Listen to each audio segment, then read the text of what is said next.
Il nous donne des couples oxydoréducteurs et c'est à nous de écrire les demi-équations redox des couples suivants. En milieu acide, il y a le N3- sur N2. Il y a le deuxième, c'est N2 sur NH4+.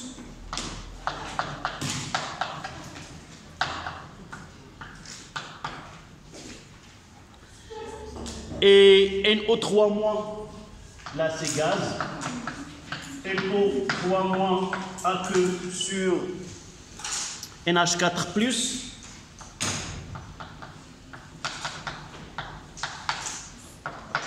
Et le dernier, c'est NO3- sur NO. Pardon. Sur N. Là, c'est un gaz, là, c'est un ion. Vous avez cherché ceux qui ont utilisé la version électronique.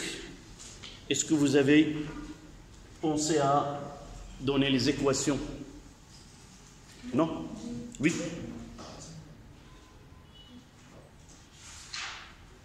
Donc, personne ne dit oui, mais une fois que je m'adresse à quelqu'un, je dis c'est oui, il me dit oui. Si j'arrive à passer un par un, tout le monde dira par la suite qu'il a traité. D'accord. Je prendrai un au hasard, ou une au hasard. Mademoiselle. Tu me dis ce que je dois faire pour... Tu choisis un couple et tu essaies d'établir l'équation électronique. Choisis un couple. Le premier. Nous avons le choix soit de commencer par N2, soit de NO3, moins. Pourquoi? Parce que nous n'avons pas une transformation chimique au cours de laquelle nous sommes obligés de choisir de ce côté-là les réactifs et de l'autre côté les produits. Donc, une fois qu'il nous donne des couples comme ça, j'ai le choix de commencer soit par NO3- ou par N2. D'accord? Donc, tu choisis quoi? NO3-. Double flèche avec N2. Dis-moi les deux étapes. Les deux étapes, d'abord, l'élément chimique, puis les charges électriques. D'accord. L'élément par 2 pour équilibrer quel élément? N, l'azote. D'accord. Équilibrer l'oxygène, combien de molécules? Combien d'abord d'atomes d'oxygène qui me manquent de l'autre côté? 6, donc je dois ajouter 6 H2O.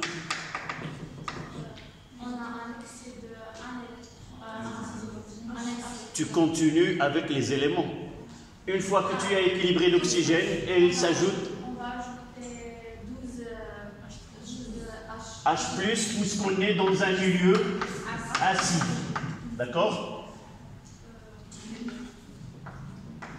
Dernière étape, les charges, oui. Donne-moi le bilan des réactifs. On a un excès de 1, un manque de 1. Donc c'est... Attends. Où tu as vu 1? Non, 12 et 2. Un manque de 12 et un excès de 2. Ça veut dire qu'il y a un manque de 10.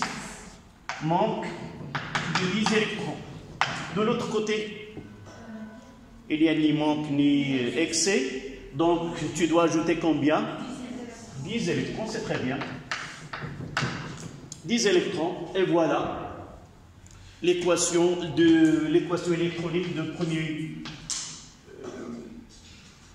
couple est équilibré. D'accord? Monsieur, tu nous donnes ton prénom d'abord. Ayman. اختاريتي بليزة استراتيجية تما. يلا. Quel couple? On va suivre, d'accord? On commence par N2, double flèche, et le conjugué c'est NH4+. Voilà.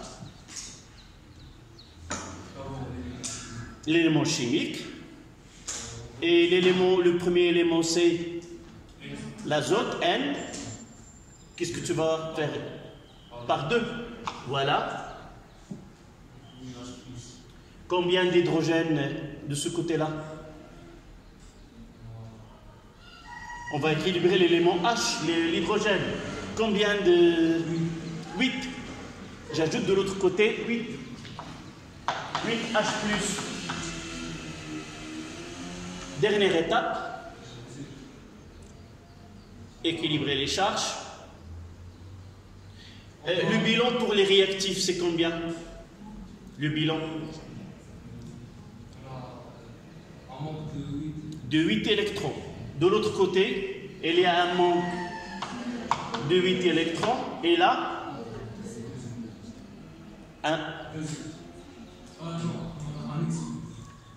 quelle est la charge?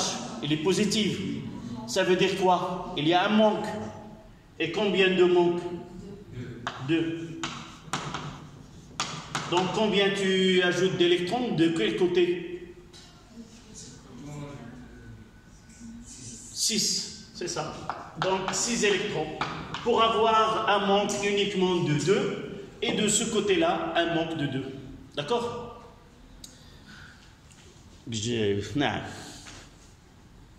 Le troisième couple, je vais faire l'inverse. Je commencerai par NH4+.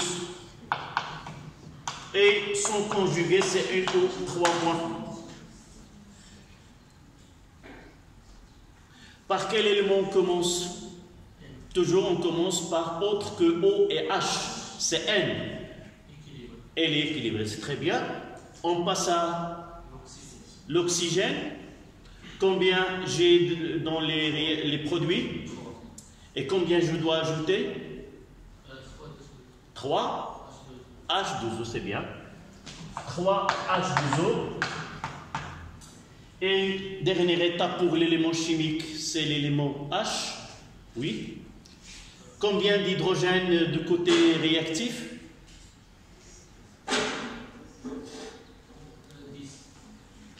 10. Tu comptes? Comment tu as su qu'il y a 6? 3 fois de 6, 6 c'est là. NH4. NH4. Cet indice-là, il est relatif à H. Donc, il y a 4 et 6, c'est 10. Donc, de l'autre côté, il manque 10. Donc, j'ajouterai plus 10. H plus. Le bilan maintenant des charges. Combien ici? Manque ou un excès ou quoi? Un manque. De combien? De 1, puisque ici il y a un coefficient 1, donc manque d'un électron. De ce côté-là, tu dis 10, puis tu continues. Si tu dis 10 et tu t'arrêtes, c'est faux. Un manque de 10 et un excès de 1, ça veut dire qu'il y a un manque de 9. Un manque de 9 de ce côté-là et un manque de 1 électron. Donc combien je dois ajouter pour avoir le même? Combien? 8 plus 8 électrons. Donc un manque, c'est ça ce que tu as dit, un manque de 8 et un manque de 1, c'est un manque de 9. Avec un excès de 10, donc il reste un excès de 1. Et évidemment, nous avons ici un excès de un manque de 1. D'accord? Le dernier, mademoiselle, on commence par NO3 moins et NO. L'élément N, il est équilibré. Avant de dire j'ajoute, tu comptes ce que tu as. j'ai ici 3 O et de l'autre côté un seul O. Donc il y a un manque de 2 côtés des produits. Nous sommes nos étudiants, donc nous savons que ce côté-là, ce sont généralement réactifs et là de produits. Donc, plus combien de molécules d'H2O? 2H2O. Et pour en finir avec l'élément chimique, combien? 4 et de quel côté? Des réactifs. 4H+. Et pour en finir, la charge, qu'est-ce que j'ai ici? Un manque de 3, c'est-à-dire déjà un manque de 4 pour un excès de 1, donc un manque de 3. De l'autre côté, il n'y a ni manque ni excès. Donc, ce qui me manque, je dois ajouter 3 électrons. D'accord? Donc, en principe, vous n'aurez pas de problème pour équilibrer une équation de réduction. D'accord? On passe à l'exercice 2. Nous n'avons oublié aucun couple. Ça, c'est uniquement pour donner le commencement.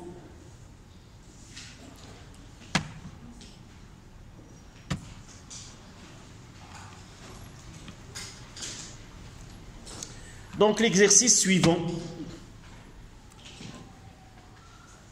Donc je peux effacer? Non. Non? Non.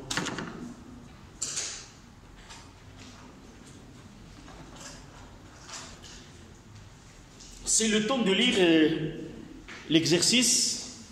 Essayez, celui qui n'a pas vu l'exercice, qu'il note les données pour répondre à cet exercice. La fente est un alliage comportant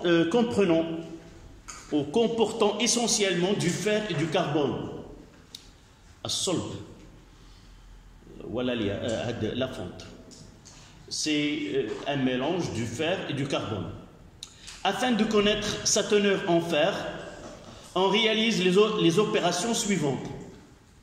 On prélève 10 grammes de fonte et que l'on traite par une solution d'acide sulfurique en excès. Le volume de la solution obtenue est ajusté à 1 litre avec de l'eau distillée.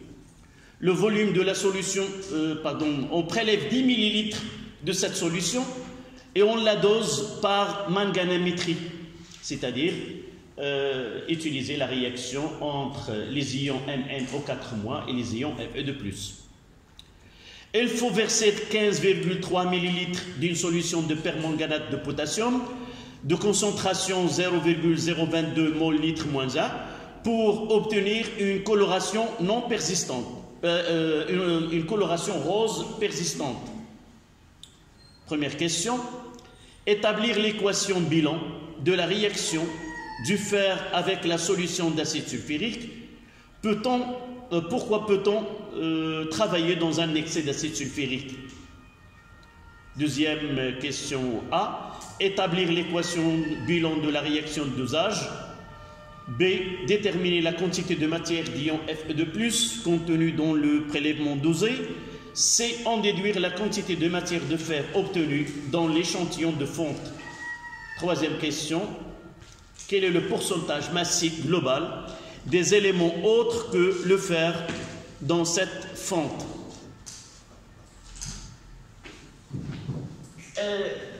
Cet exercice nous permet de s'approcher à la réaction de dosage et comment procéder et comment traiter ce cas. Donc, ça c'est l'exercice 2. Donc, on va utiliser une fiole là.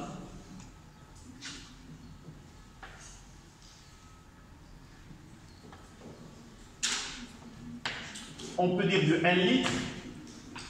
Nous avons mis 10 grammes de la fonte. On a mis de l'acide sulfurique, puis on a ajouté de l'eau. Là, c'est une solution de H3O+, plus SO4, 2-. Évidemment, l'acide il est en excès.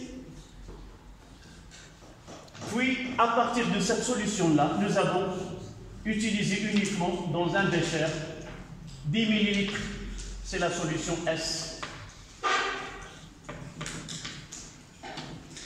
Et nous l'avons traité par de permanganate de potassium K+, plus MnO4-.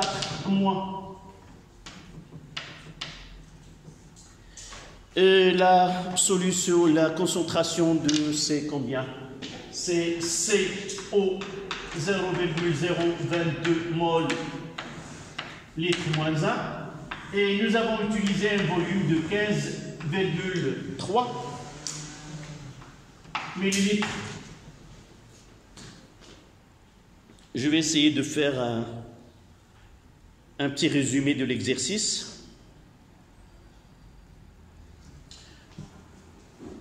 Donc, 10 grammes de la fonte, qui est un alliage qui contient du fer et du carbone. Et on va voir dans la dernière question, est-ce qu'il y a d'autres constitutions. Donc, nous avons mis de l'acide sulfurique en excès et se produit une réaction. Puis, nous avons rendu le volume total à 1 litre pour travailler les concentrations et pour connaître ce qui se produit. Après avoir, en réalité, est-ce qu'il va rester cette partie solide? Est-ce que le fer ou la fonte, elle va rester autant que corps solide dans cette fiole de 1 litre? Non. Il viendra la question qui nous demande pourquoi nous avons procédé avec excès d'acide sulfurique. D'accord? Donc, je relis l'exercice. La fonte est un alliage comportant essentiellement du fer et du carbone.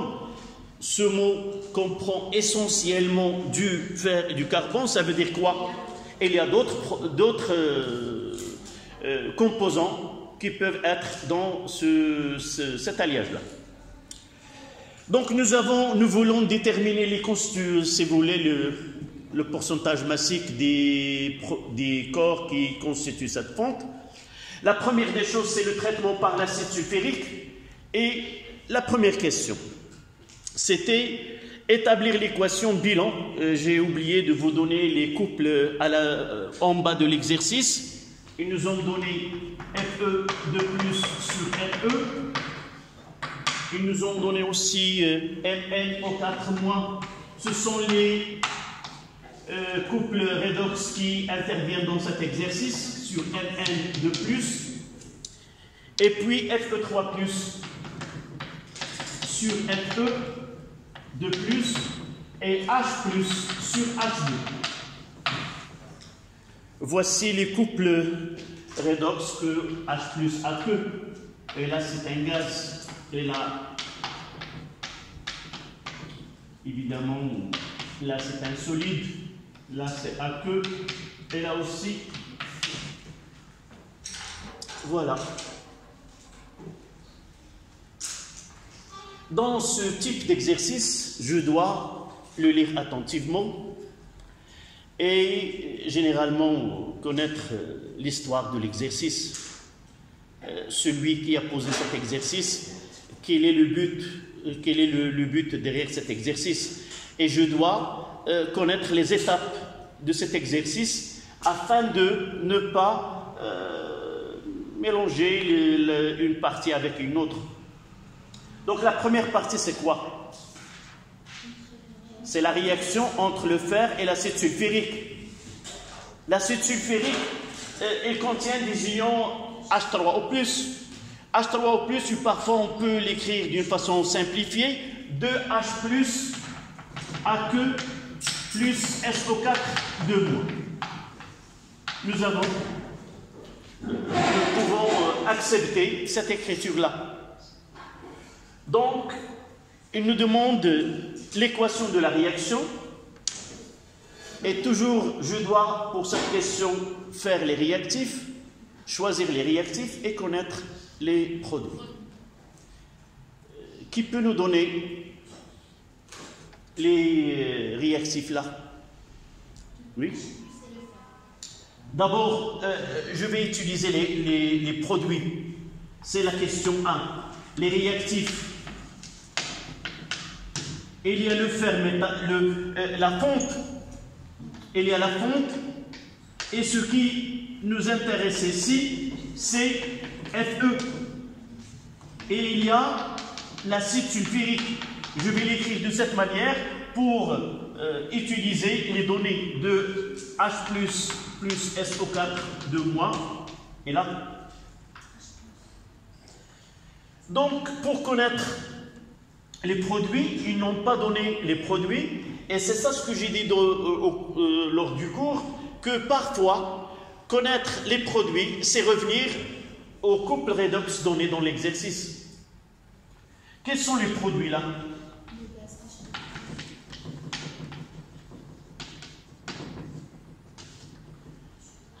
Comment nous avons su qu'il est le gaz H2?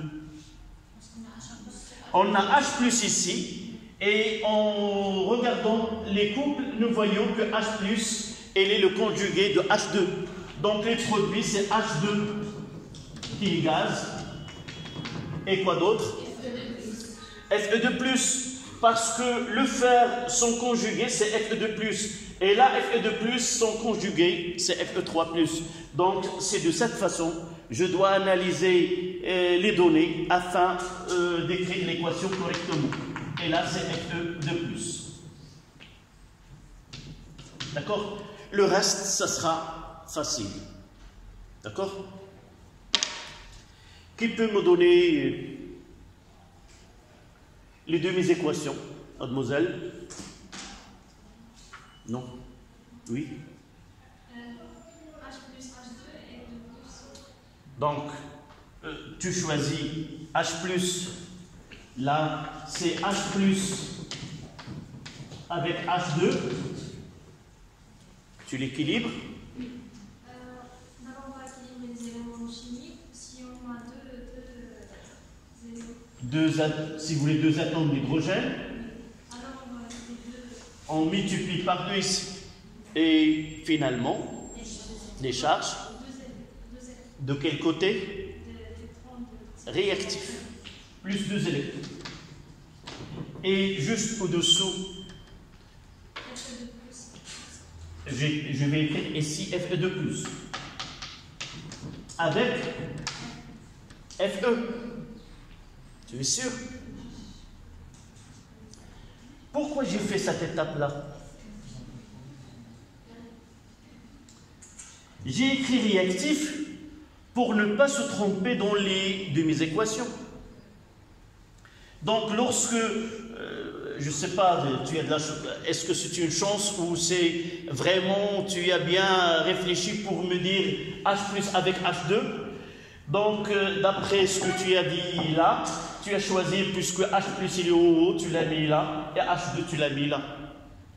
Mais ces couples-là, ils ne donnent en rien les réactifs et les produits. Nous devons connaître les réactifs d'après les données de l'exercice, mais les données de ces couples-là me donnent uniquement le conjugué de l'espèce chimique qui a réagi. D'accord? Donc, pour connaître, il faut revenir là. J'ai utilisé cette... voilà le premier produit. Il me reste la fonte. La fonte, dans ce cas-là, c'est le fer. Donc, ça sera Fe avec Fe2+, plus 2 électrons.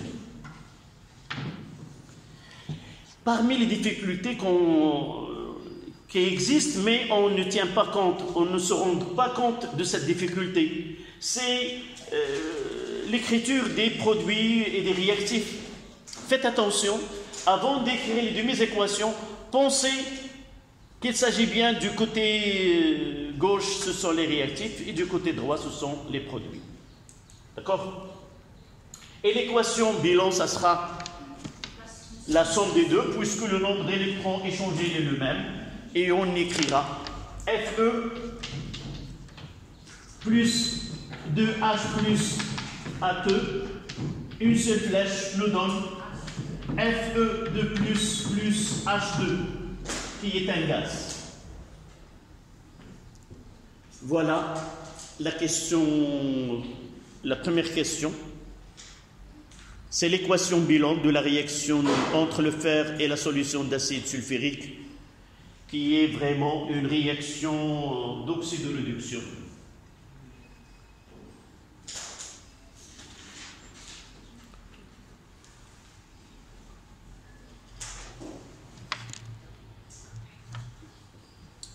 Voilà.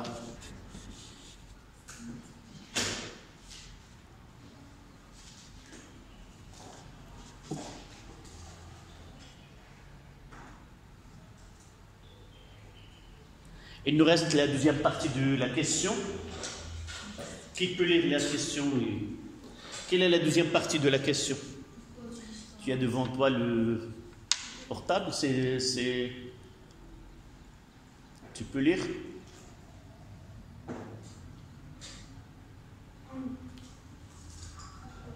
Établir l'équation bilan de la réaction de fer avec la solution d'acide sulfurique.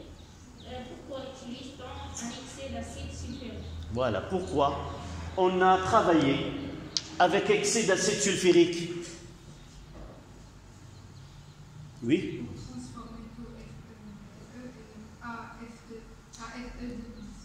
C'est très bien. Pour transformer tout le fer en Fe2+. Mais pourquoi transformer tout le fer en Fe2+? La question, elle est acceptable, mais je veux qu'elle soit bien comprise et bien réfléchie.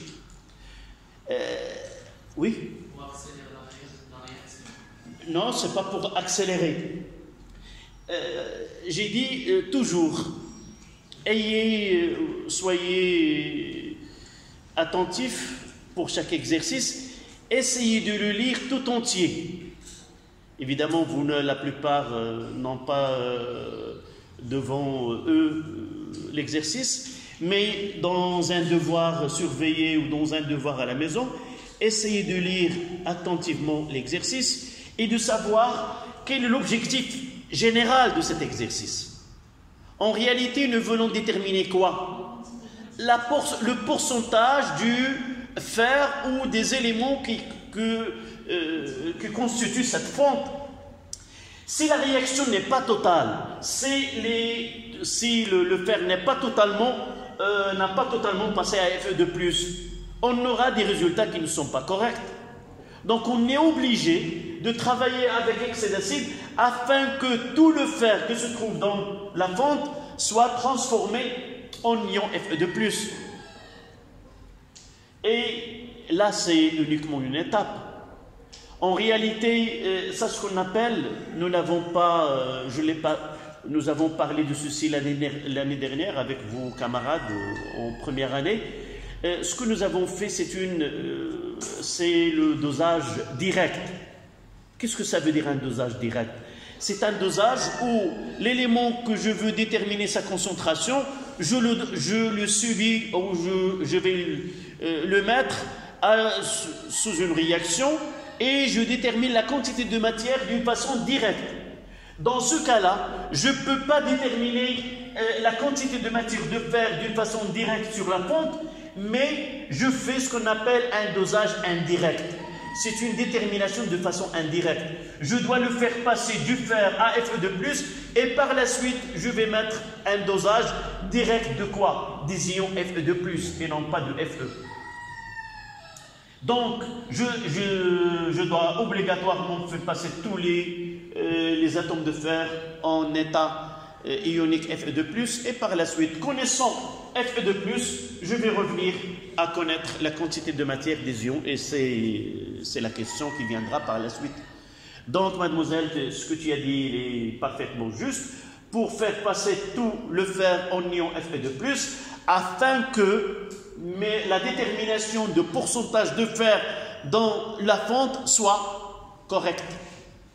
Même, c'est pour cela que j'utilise cette phrase. Qu'on faire connaître que j'ai bien compris le processus qu'on va suivre dans cet exercice. D'accord? Donc, vous notez. Je veux une phrase de votre part si vous avez compris. Tu reformules ta réponse en ajoutant la deuxième partie. On utilise un accès d'acide sulfurique pour transformer tout fer à Fe2. En ion Fe2+, pour que le calcul de pourcentage de fer soit correct. Donc, vous notez. On travaille avec excès d'acide sulfurique. On travaille avec excès d'acide sulfurique pour faire réagir tout le fer de la fente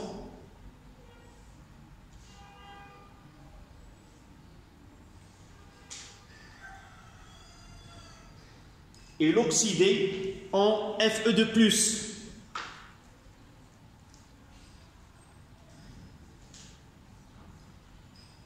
Afin que le pourcentage massif de fer soit correct.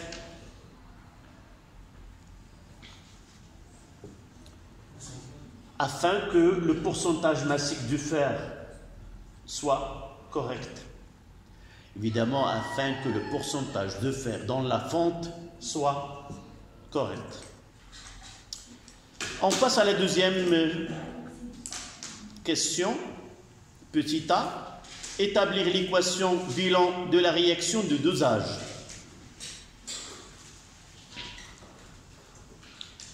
Rappelez-moi le dosage. C'est quoi le dosage? Oui?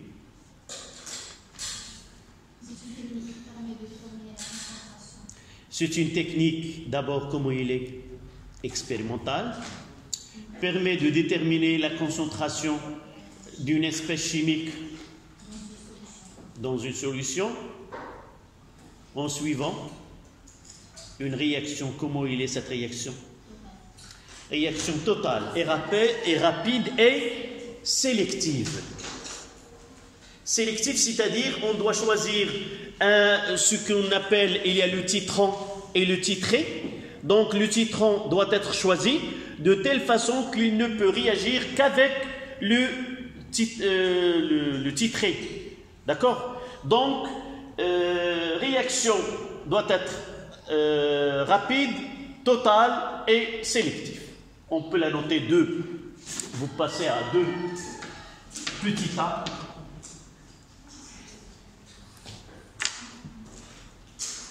Le dosage est une technique expérimentale. Le dosage est une technique expérimentale qui permet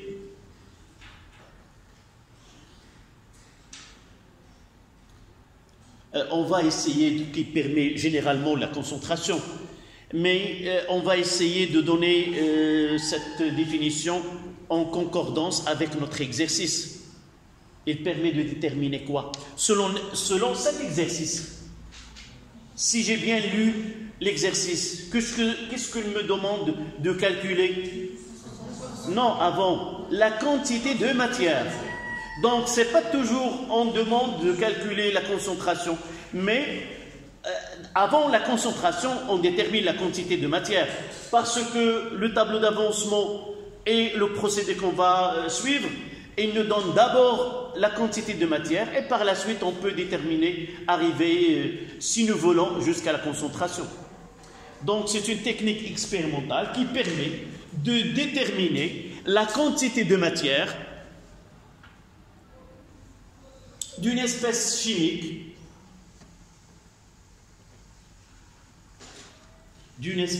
chimique en suivant une réaction totale, rapide et sélective. en suivant une réaction totale, rapide et sélective.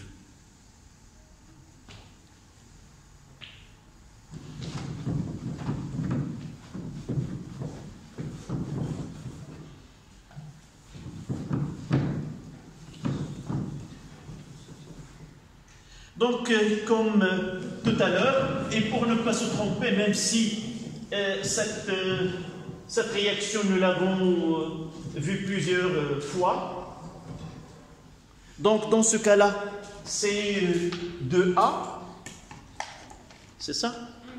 2A. Les réactifs Fe2+, Fe3+, et MnO4-, Mn2+. Pour faciliter ou alléger l'écriture, je n'ajouterai pas à que, mais en réalité ce sont des ions hydratés. Donc pour la première, j'ajouterai ici un électron. Là, Mn elle est équilibrée 4H2O. Et de ce côté-là, c'est 8H+. Un manque de 2. Et là, un manque de 7. Donc j'ajouterai 5. D'accord? 5 électrons. Et là, ça sera E1. Et là, c'est E2. Au cours d'une réaction d'oxydoréduction, le nombre d'électrons gagnés doit être égal au nombre d'électrons perdus.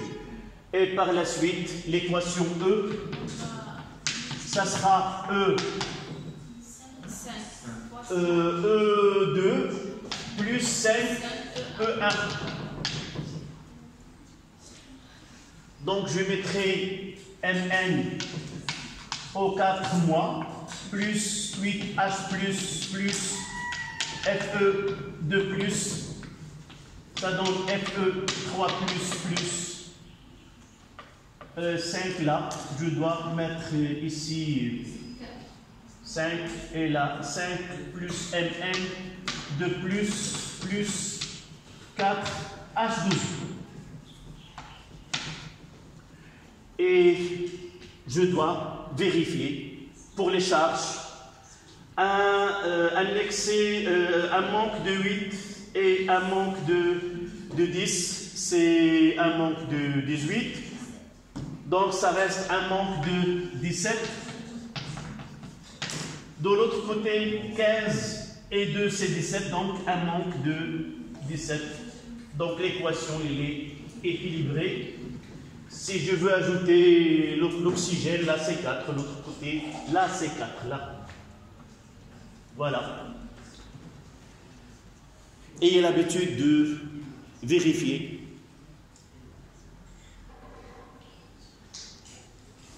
Ça, c'est la question A. En déduire la quantité de matière de fer contenue. Non, la question B. Déterminer la quantité de matière d'ion Fe2+, contenue dans le prélèvement dosé.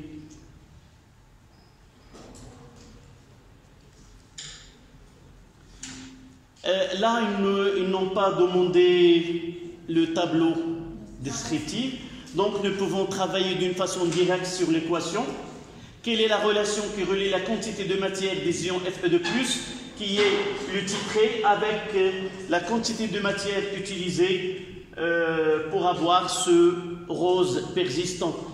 Nous avons, l'année dernière, en première année, dit que ce dosage-là, c'est un dosage qui est colorimétrique. Ça veut dire qu'on se base sur la coloration de la solution pour définir le point d'équivalence. Donc, par un petit défaut, on laisse une coloration rose persistante pour définir ce point d'équivalence. D'accord?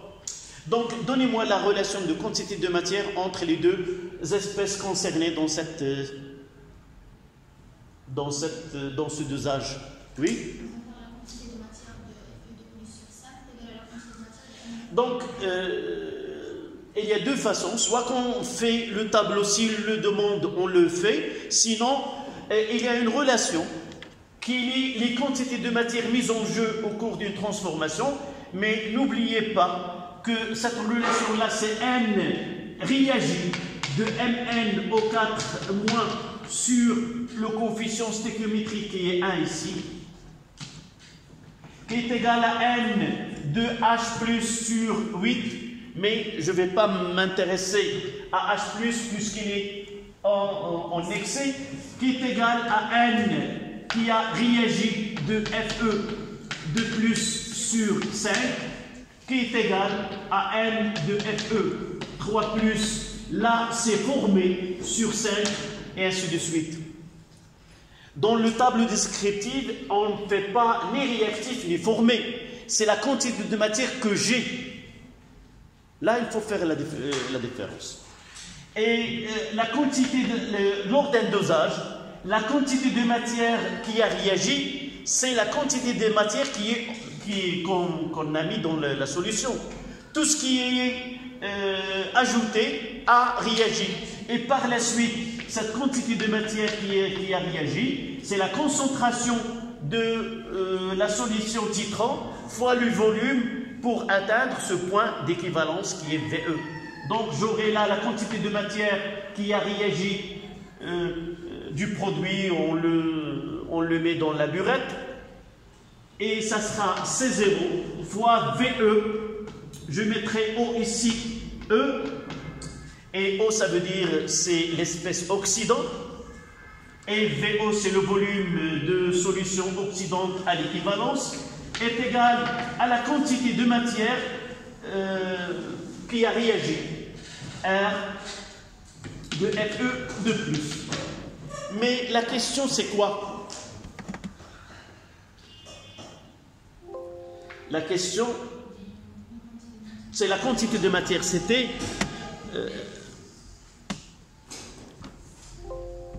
donc déterminer la quantité de matière d'ion Fe contenue dans le prélèvement dosé. Donc c'est la quantité de matière dans le volume dosé. Donc combien? On fait un calcul. Donc celle qui a réagi là, c'est N0 de Fe de plus, puisque à l'équivalence, le titrant et le titré sont totalement, elles disparaissent totalement. D'accord? Donc ce N0 avant le dosage que nous avons mis dans le bécher de volume 10 ml a totalement réagi avec le volume versé de C0 fois V0E. D'accord? Et le calcul, ça nous donne combien? 0,022 mol par litre fois 15,3 fois 10 moins 3. Combien vous avez trouvé, mademoiselle? Tu as fait le calcul? Tu n'as pas fait le calcul. J'ai fait, mais... C'est pas de la même façon. Comment tu as fait? J'aimerais bien savoir. J'ai fait un faux. Dans le fer, j'ai fait F et F2+.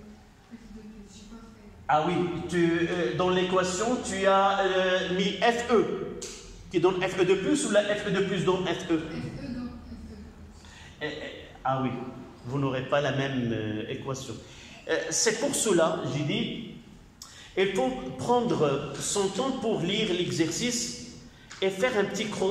le schéma que j'ai fait au début, nous devons la faire dans tous les exercices. Chaque étape est pour différencier les étapes et ne pas se tromper dans les équations.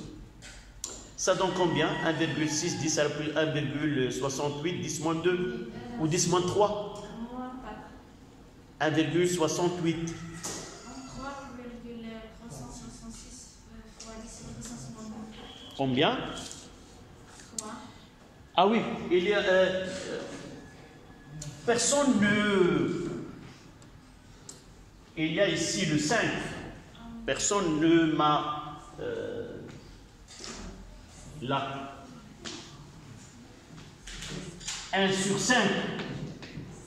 Et là, c'est C0 fois V0E.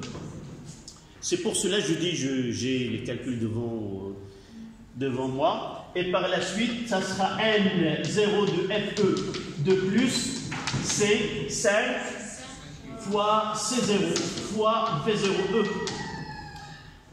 Et là, on refait le calcul. Combien?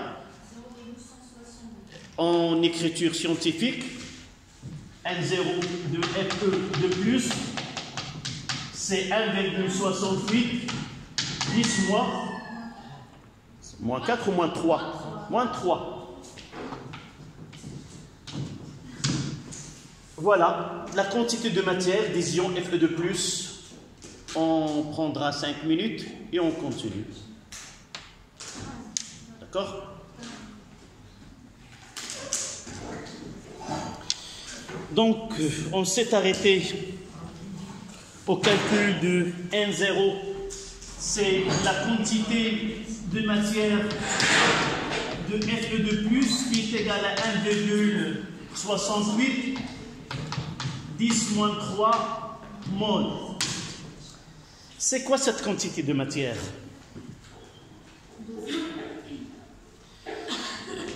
Il faut l'identifier afin de faciliter le travail qui nous attend dans les questions qui suivent.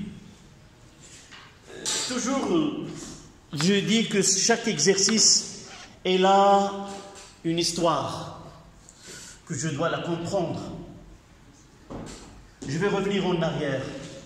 J'ai pris un morceau de la fonte de 10 grammes. Je l'ai mis dans une fiole jaugée de 1 litre. J'ai ajouté de l'acide sulfurique en excès. Et ces produits ont une réaction au cours de laquelle les atomes, si vous voulez, de fer ont totalement oxydé et c'est devenu en ion Fe de plus. Nous avons complété la fiole jusqu'à avoir 1 litre.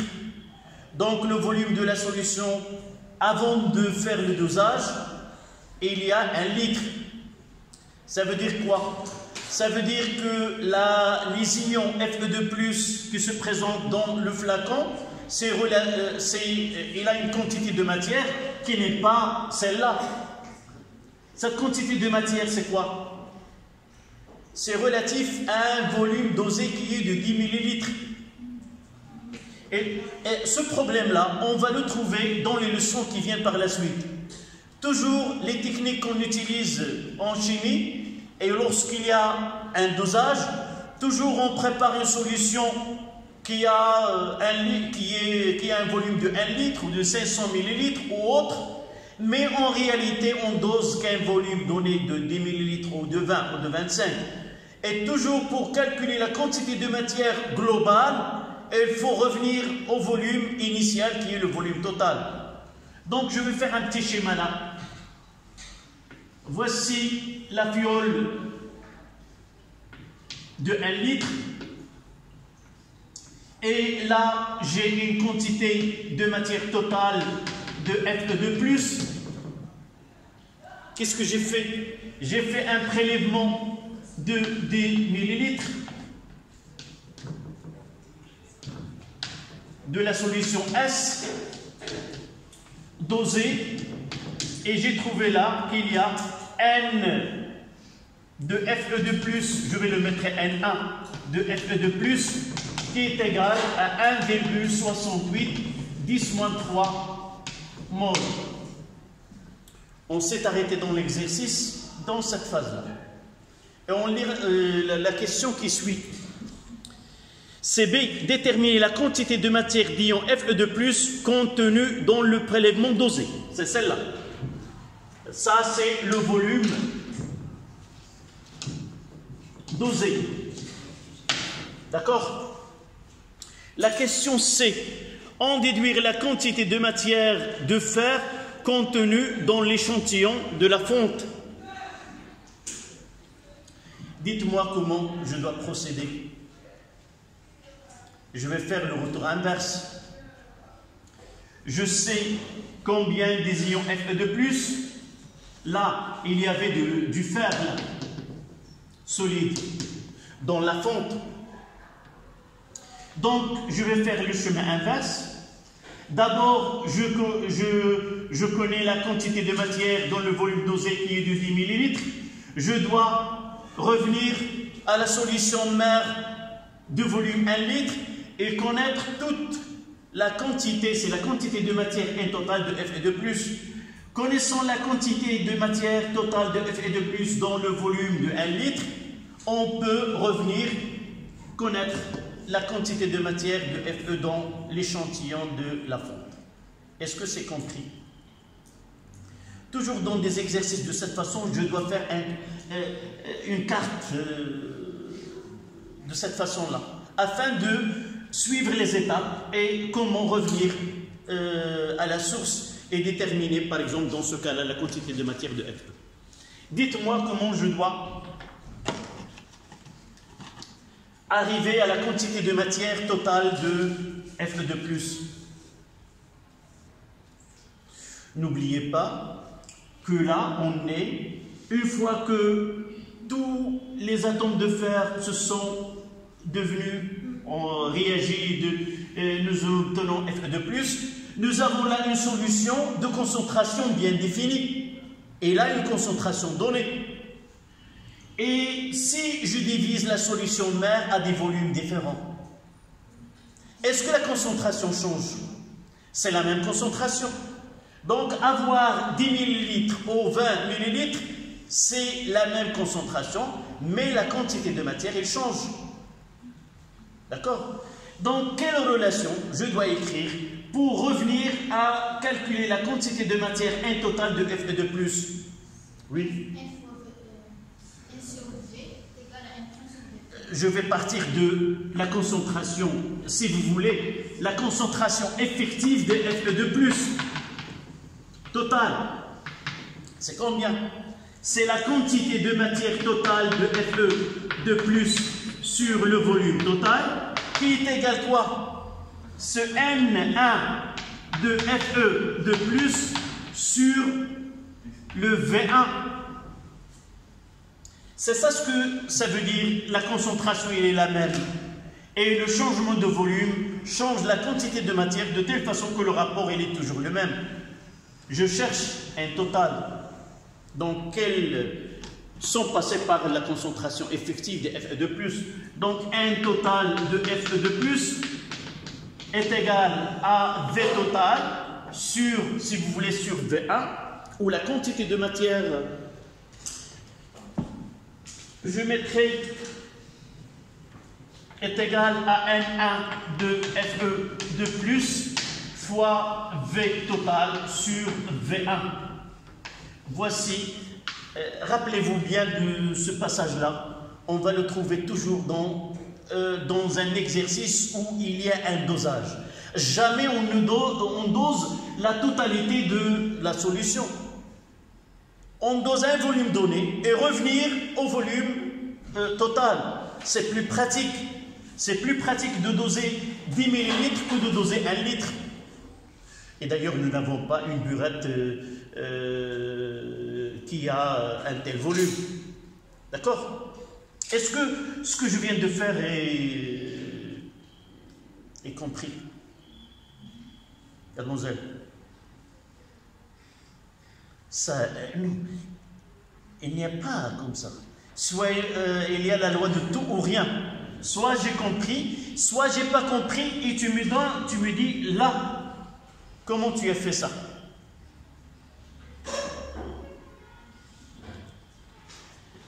Avant d'arriver à là, est-ce que ce schéma il est compris? بعدا ملي كنت كنهضر كنتي بعدا معايا ولا راه كتفكريش على عيني؟ هذا اللي كنقول لك بعض الاحيان كيخص التمرين عنده واحد الحكايه، واحد القصه. راه بحال الا غادي تفرج في واحد الفيلم الا ما حاولتش انك تعرف الخيوط ديالها راه غير كنضيعوا الوقت في ذاك الفرج صافي. Donc la question ici, nous avons de la fonte, nous voulons déterminer le pourcentage des constituants de cette fonte. Les deux principaux constituants sont le fer et le carbone. Et il y a d'autres. D'accord? Donc nous avons une réaction qui nous permet de connaître le pourcentage, si vous voulez, le pourcentage d'ion du fer. C'est pour cela que nous l'avons traité par de l'acide sulfurique. Nous avons fait passer les atomes Fe en ion Fe2+, et par la méthode de dosage, nous avons déterminé la quantité de matière dans un volume donné. La technique de dosage, jamais on ne va pas dire que la quantité de matière de fer dans la fonte est 1,68 parce que nous n'avons pas dosé la totalité de la solution. Donc on est obligé, lorsqu'on fait un dosage d'un volume donné, revenir à la source et connaître la quantité de matière totale, afin que, la même phrase que nous avons dit tout à l'heure, que le pourcentage de fer dans la fonte soit correct. D'accord? Là, j'ai fait un petit rappel. Nous pouvons faire d'une autre manière. La plus simple, c'est quoi? Nous savons que la quantité de matière elle est proportionnelle au volume pour la même solution. Si on a la même solution, la quantité de matière est proportionnelle, elle est constante, elle est proportionnelle au volume. Je peux répondre d'une façon, je dois être à un niveau donné. Mais là, on fait les étapes pour bien comprendre. J'ai déjà là 10 millilitres, mais j'ai 1000 millilitres, je dois multiplier par 100 cette quantité et j'aurai la quantité de matière totale. Si je veux faire d'une façon, là, on va le faire au fur et à mesure qu'on fait des exercices. Il arrivera un instant où on peut faire cette réponse directe. D'accord? Donc là, j'ai essayé de vous rappeler que une solution donnée, elle a la même concentration. Si je connais la quantité de matière dans un volume donné, je peux en déduire. Ils ont dit en déduire, c'est-à-dire il n'y a autre qu'un procédé mathématique. D'accord? Donc j'ai dit que cette concentration, la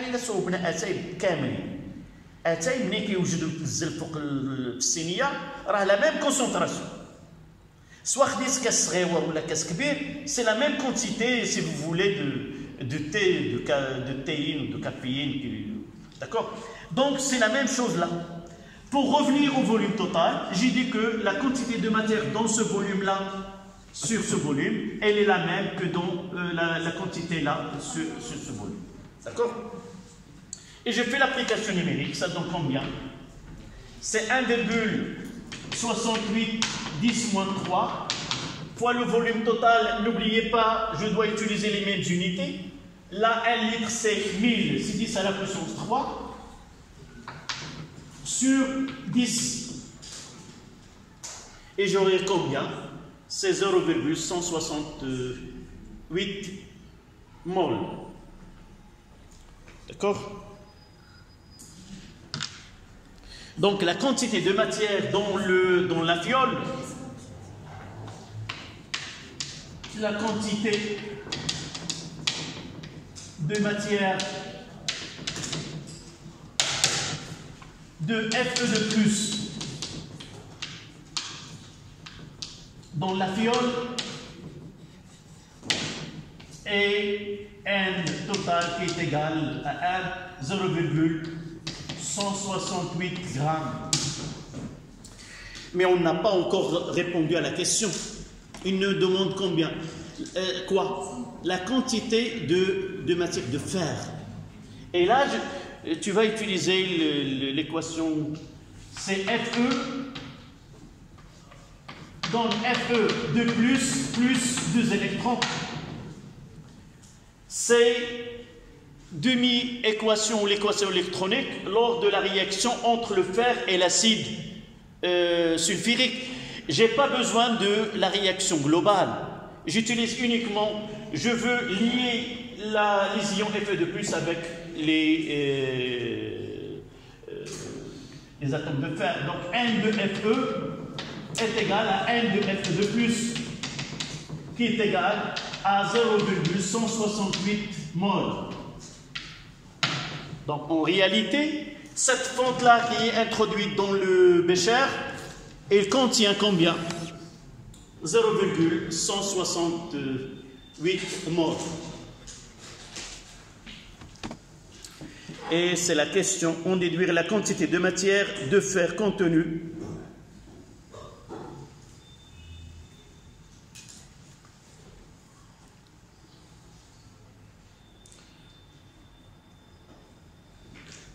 dans l'échantillon de la fonte.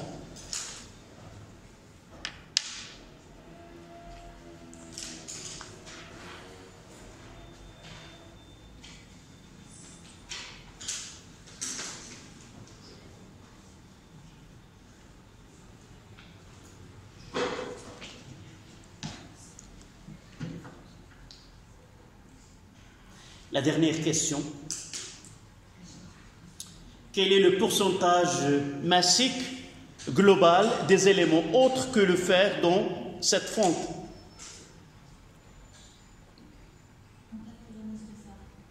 D'abord, c'est la question 3. Donc, calculons la masse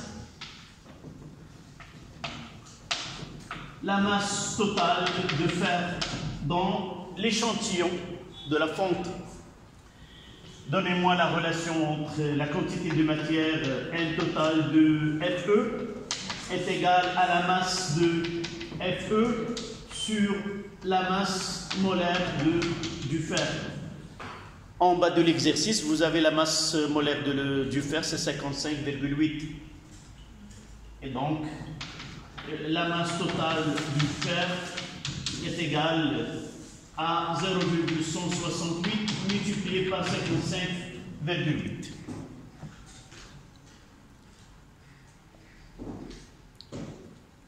Ça donne combien?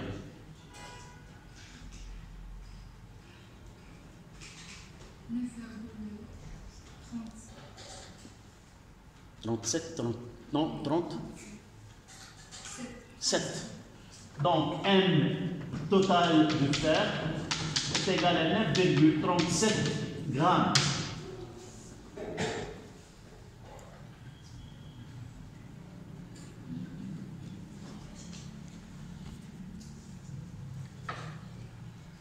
Mais nous n'avons pas répondu à la question. Le pourcentage massique, c'est un rapport de masse, c'est la masse du fer sur la masse de l'échantillon multiplié par 100. Donc, pourcentage massique, c'est M total de fer sur la masse de l'échantillon.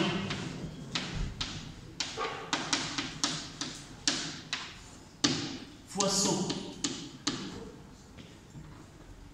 Donc, ça sera 9,37 divisé par 10, c'est la masse de l'échantillon 10 grammes, ça donne 0,937. Donc, le pourcentage, c'est 97,7%.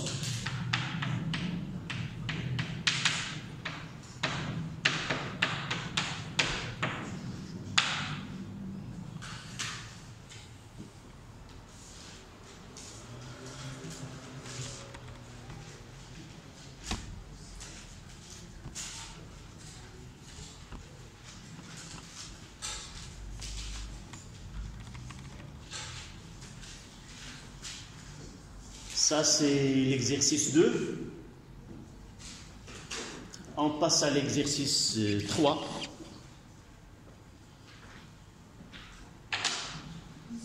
Oui. Ah oui, en déduire donc le pourcentage. D'accord. Déduisons le pourcentage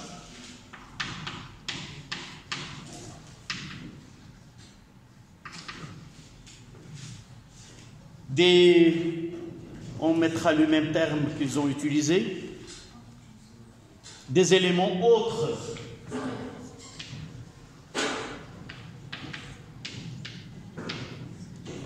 que Fe.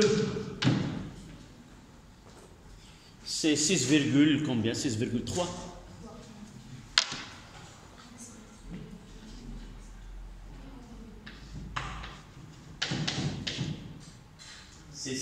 6,3%.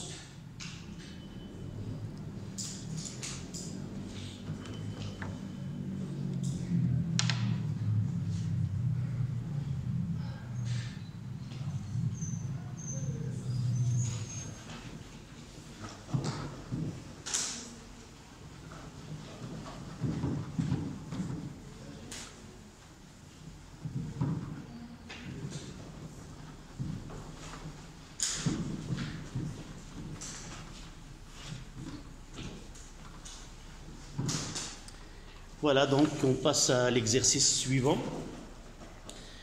On verse 20 ml d'une solution de permanganate de potassium de concentration 0,030 mol litre moins 1 dans un bécher contenant initialement 60 ml d'une solution de dioxyde de soufre, SO2, de concentration 0,050 mol litre moins 1. On observe une décoloration de la solution violette de permanganate de potassium. Premièrement, on donne les deux couples redox mis en jeu, MnO4- sur Mn2+, et SO4- sur SO2, écrire l'équation bilan de la réaction globale. Donc les deux couples, c'est SO4- sur SO2 et MnO4- sur Mn2+. D'accord?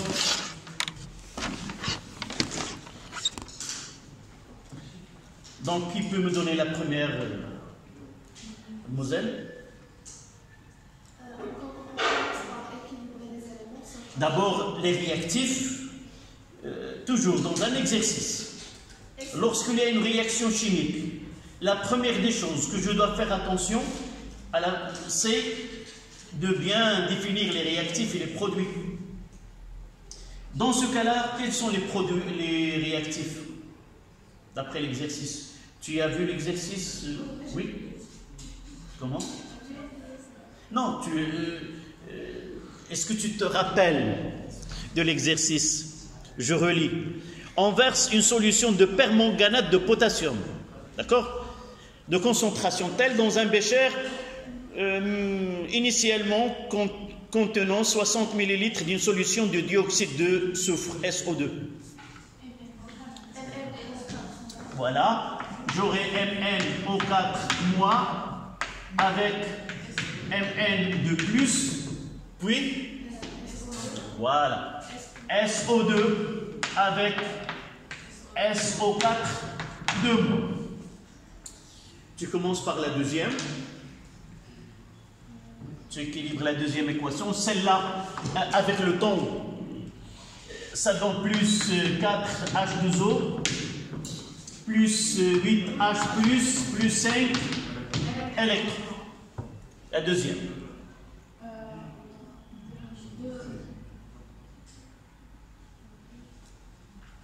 Tu cherches à équilibrer quoi? L'oxygène. Combien tu as? 4 pour les réactifs, 2 pour les... 2 H2O. Voilà. On a 4H+. 4H+, on voit 4H. D'accord. 4H+. Et finalement... Plus Joseph. الله عليك بلا ما درتي لا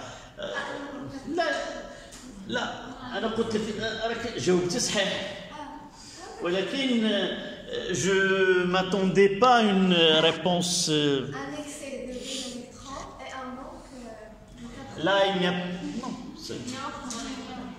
je mettrai plus 2 électrons sans rien dire.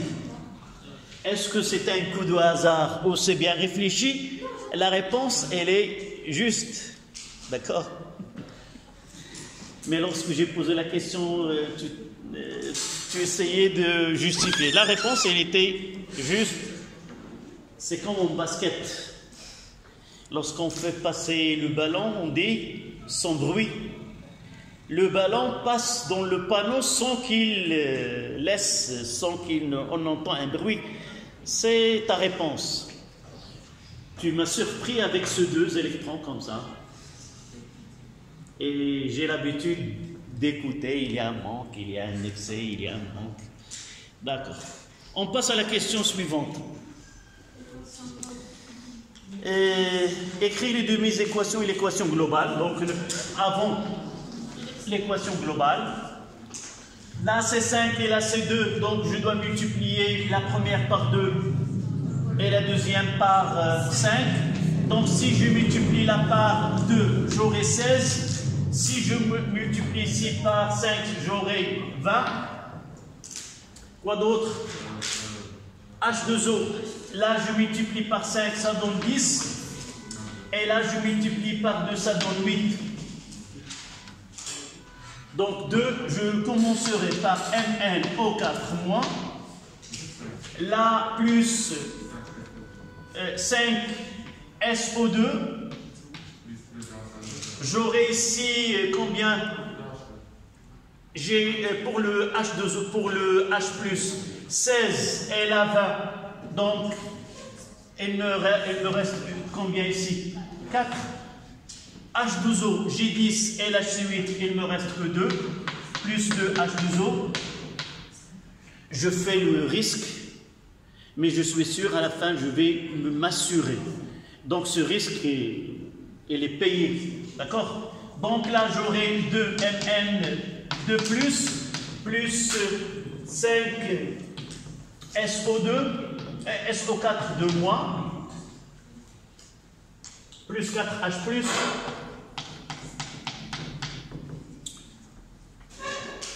Normalement, si je vérifie, donc je commence par l'oxygène. Là, c'est 8. Là, c'est 10. 8, 18 et 2, c'est 20. 5 fois 4, c'est 20. On a passé l'étape de l'oxygène. L'hydrogène, 4. Et là, c'est 4. Il reste les charges. Un excès de 2 de ce côté-là. Un manque de 4. Un manque de 4. Donc, c'est un manque de 8. Et là, j'ai 10, un excès de 10. Donc, il reste un manque de 2. C'est équilibré. Voilà. Ça, c'était la question 1. Donnez les deux couples, donnez les deux équations, l'équation globale et la réaction totale. Deuxième question. Interprétez la décoloration observée.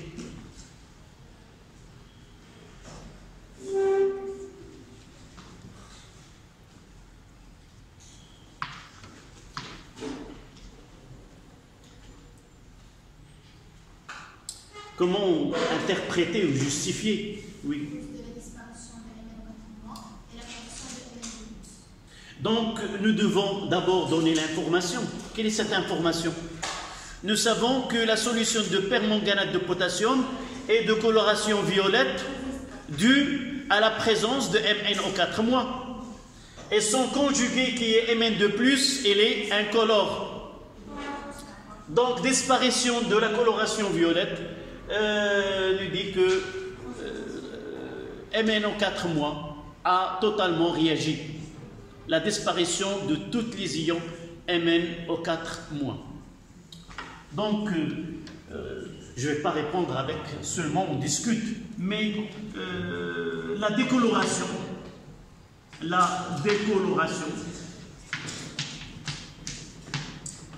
est due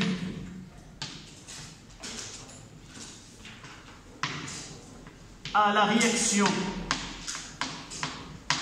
totale des ions MnO4-.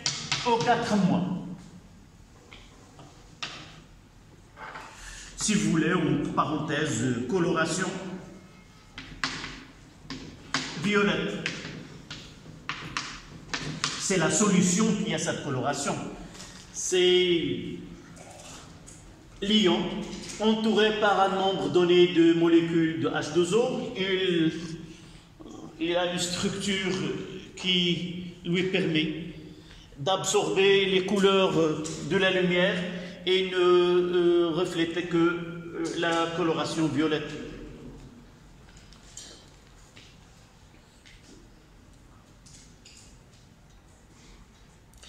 Donc, troisième question qui est reliée à la deuxième question.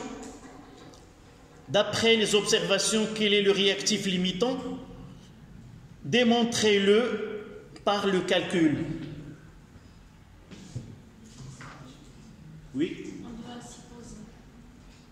J'ai pas bien entendu. On doit supposer l'un des trois et le réactif limitant. Non, d'abord, il y a observation. C'est une justification qui est qualitative.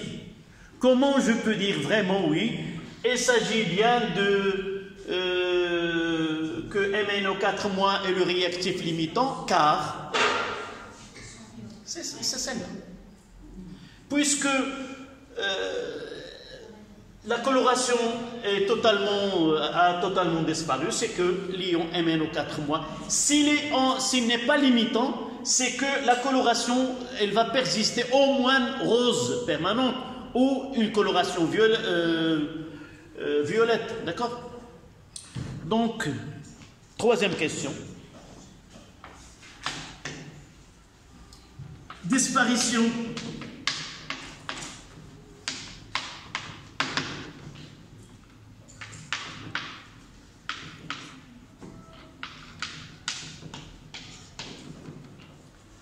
violette de la coloration de la solution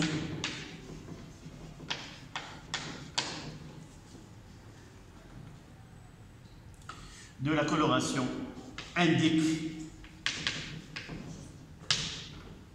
que MnO4- est limitant, est un réactif limitant. Mais s'il y a une discussion, est-ce que c'est l'unique cas? Disparition de la coloration violette, ça veut dire uniquement que MnO4- est limitant, sans faire de calcul, évidemment. Oui, non, mais ça ne veut pas dire qu'il est limitant. On peut avoir un mélange, quoi? Stéchiométrique. Qu'est-ce qu'un mélange stéchiométrique? Elle est un mélange selon le coefficient stéchiométrique. Là, on mélange 2 moles de MnO4- et 5 moles de SO2. Et dans ce cas-là, ils vont disparaître mutuellement. Il ne reste ni MnO4- ni SO2. D'accord? Là, c'est un cas limite. Donc, puisqu'il nous donne la question qui suit par calcul, ça veut dire, vraiment, si on calcule, on va trouver que la quantité de matière ou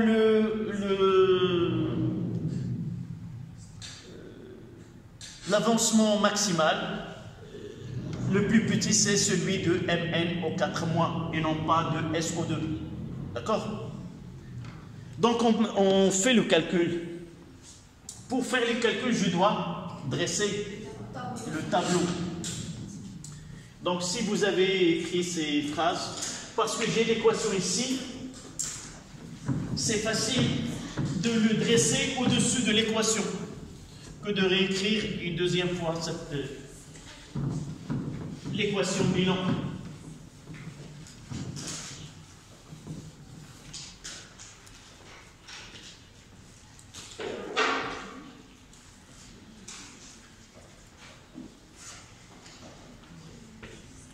Donc, je vais essayer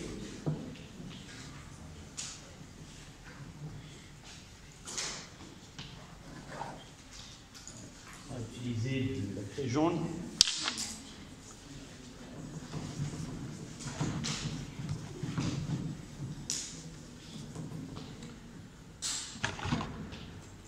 Voilà.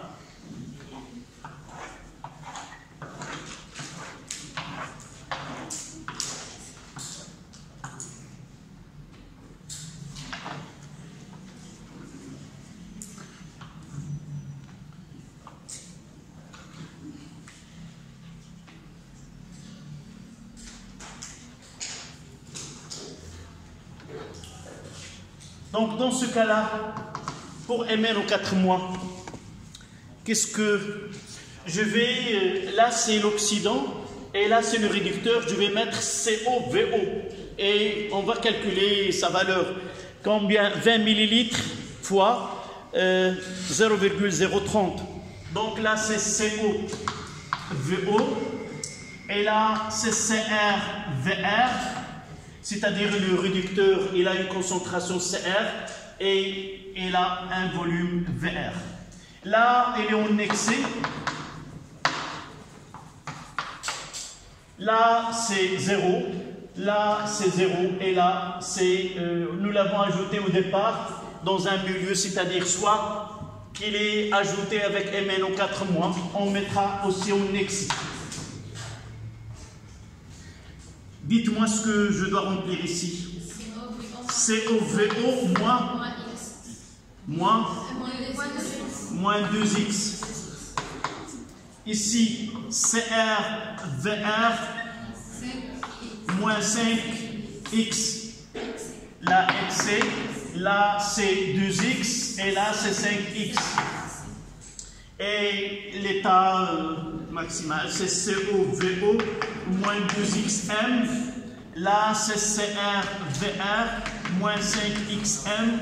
Et là, c'est 2xm et 5xm. Et là, c'est en excès. État maximal, état intermédiaire. Et là, c'est l'état initial.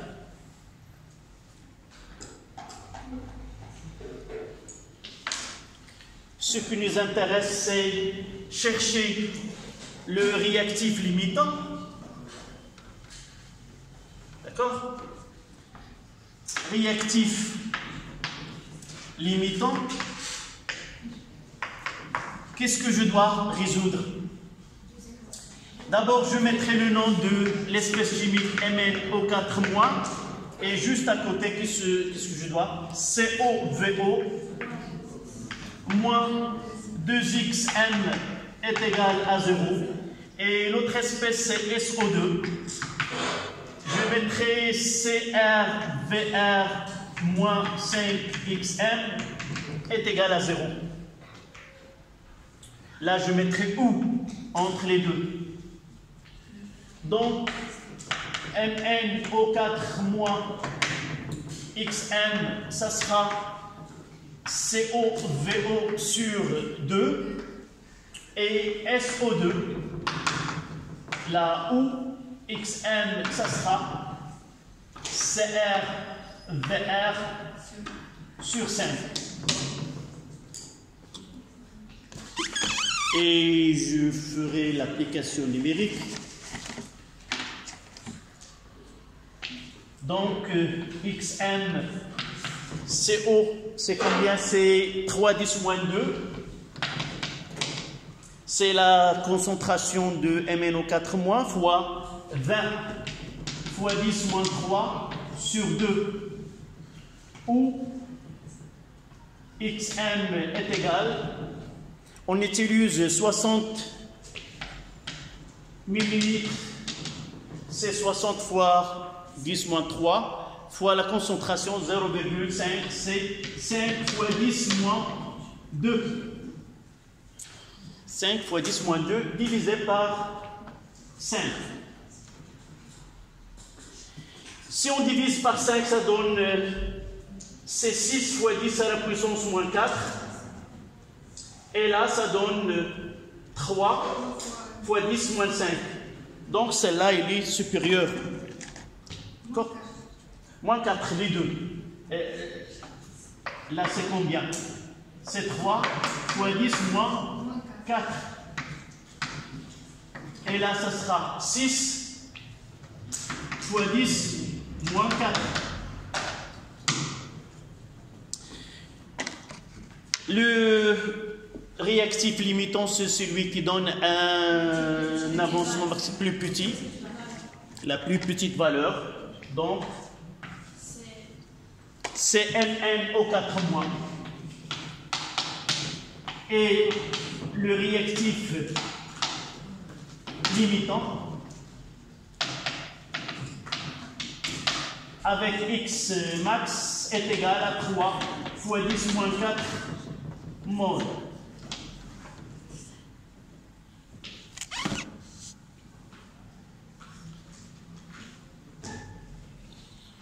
Mais en réalité, la question qui viendra par la suite, dresser le tableau normalement dans cette série d'exercices, ils doivent demander d'abord le tableau et par la suite en déduire le réactif limitant.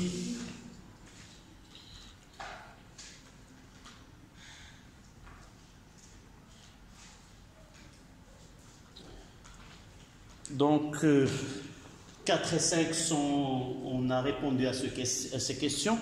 Il reste 6e question. En déduire la concentration résiduelle de SO2.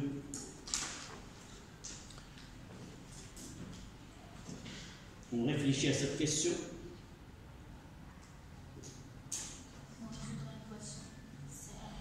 Non, là, nous observons et nous essayons d'appliquer. D'abord, comprenons la question. Quelle est la question posée? On la pose d'une autre manière. En déduire la concentration résiduelle en SE2. Ça veut dire quoi, résiduel? Ce qui reste. Ce qui reste. D'une autre manière, là, c'est le limitant. Là, c'est le réactif qui est en excès. Donc, s'il est en excès, une partie va réagir, une partie va rester. Donc, une fois, il ne reste une quantité de matière de SO2 dans le mélange réactionnel. Connaissant la quantité de matière de SO2 qui reste, nous pouvons déterminer quoi? La concentration dans le mélange réactionnel. D'accord? Je reprends. Ils nous ont demandé d'en déduire la concentration résiduelle en SE2. Ça veut dire que celui qui n'est pas limitant, il est en excès, donc il réagit, et une quantité de matière de ce réactif-là, il reste dans le mélange réactionnel. Donc, concentration résiduelle, c'est la concentration effective de SO2 dans le mélange réactionnel, ce qui est vraiment dans la solution. Pour connaître ce qui est vraiment dans la solution, c'est vraiment le tableau descriptif. L'intérêt de ce tableau, c'est qu'il nous donne ce qui est dans le mélange réactionnel. Dans ce cas-là, si je remplace X1 par sa valeur, ça veut dire que dans cette partie-là, si je mettrais là le résultat à la fin de la réaction, qu'est-ce que j'aurai ici? 0. Et qu'est-ce que j'aurai là? Je calcule C de là. C'est à quoi? C'est combien de SO2? C'est 3 fois 10 à la puissance moins 3. On fait le calcul. Donc, pour répondre à la question, déterminant, c'est la question 6. Déterminant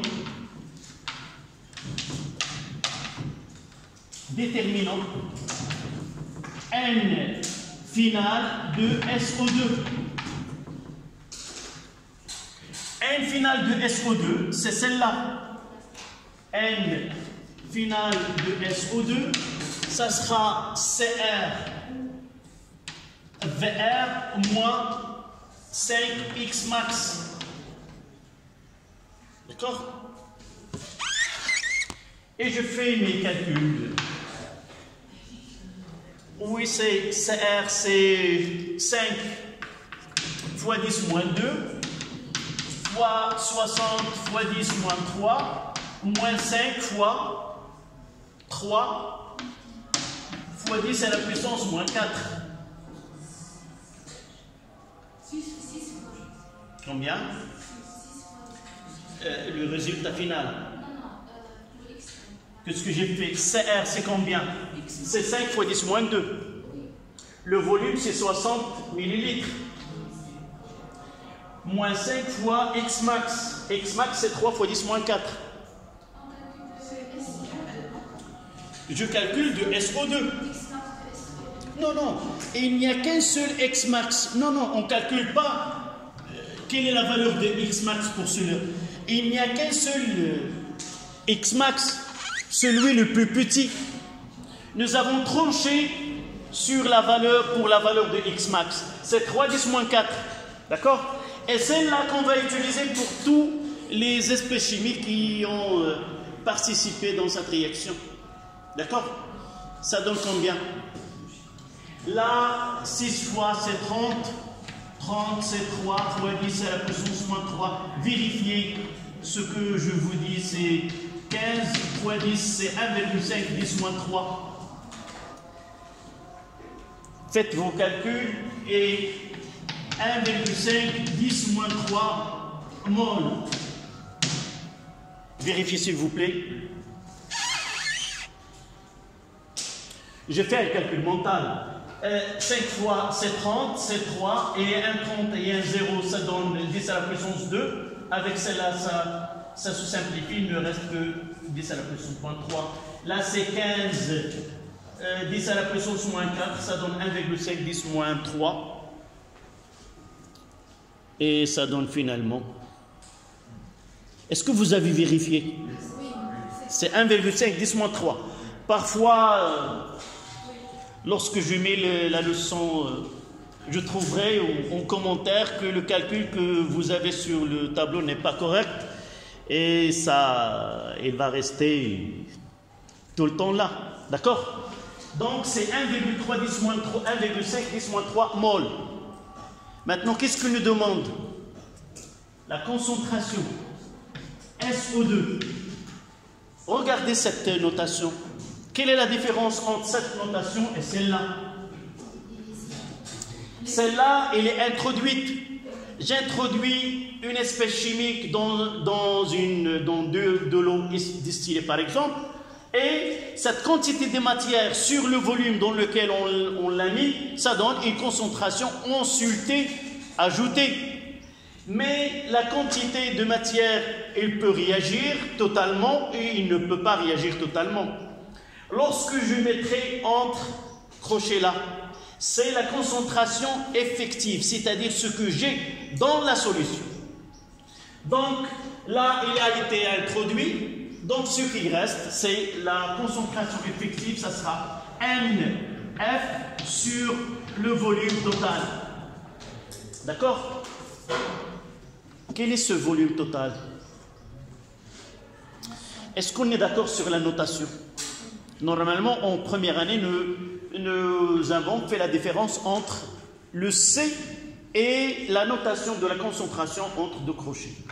On aura l'occasion cette année de revoir les deux notations. Mademoiselle, tu as une remarque, tu as quelque chose à dire? Je vois des questions sur ton visage. Non? Tu es sûr? Non, tu vois là, les calculs, est-ce qu'il le calcule? Ça y est? D'accord. Le volume total dans ce cas-là, c'est combien? Je reviens aux données. Qu'est-ce que j'ai mélangé? J'ai mélangé quoi? 60 et combien? 40. Donc, ça sera 1,5 10 moins 3 sur 100 millilitres. Donc, fois 10 à la puissance moins 3, parce que la concentration en mol, c'est 60 plus 40 ou 60 plus 20. D'accord. Voilà. 0,018. Donc, la concentration SE2 restant, résiduelle si vous voulez, 8 fois 10, 0,018. Donc c'est 1,8, 10 moins 2, mol, litre moins 1. C'est ça. C'est la concentration résiduelle de dioxyde de soufre. Il nous reste un exercice, c'est le dernier, c'est là où... Oui, on verra ce qui reste du cours.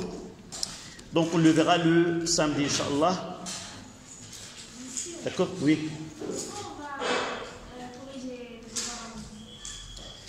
Peut-être comme devoir à la maison. Le samedi.